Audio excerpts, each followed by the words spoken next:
Hello there fellow Yomi worshippers. Now, this might be a weird time to remind you that the channel smiles back, but we got some really good news today.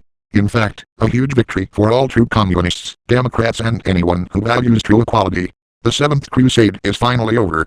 And, thanks to the tactics of yours truly, we have won without a single inch of a doubt. What got Amethyst, you may ask? Well, remember the N-word list? Turns out he finally ended up speaking as atrocious, alt-right mind, and confirmed that he is, indeed, not a true Irukandese pope.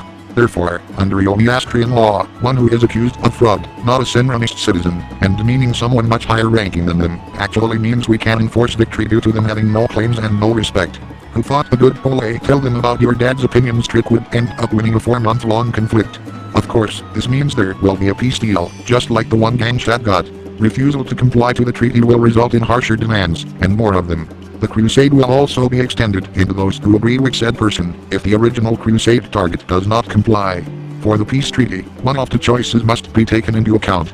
Either hand over Chill Place to the Yomi Church, or elect a new server host. The poll may contain anyone, given they are not a pedophile, pro-pedophilia, or otherwise friends with a suspected pedophile or child rapist. The poll will be distributed by the Yomi Church, and the owner of Chill Place will not be able to be elected back into office, for they will be put into Julig for treason against the Senranist faith. We also will be electing a new Irukandese pope to replace the one who wasn't doing his job correctly. As in not being a fucking traitor.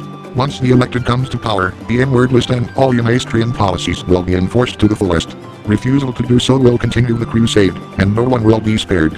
Again, if you feel like elections would be too risky, I can just take over and establish an elected vice chairmanship to rule over Chill Place, to make sure it is the most chill it can possibly be.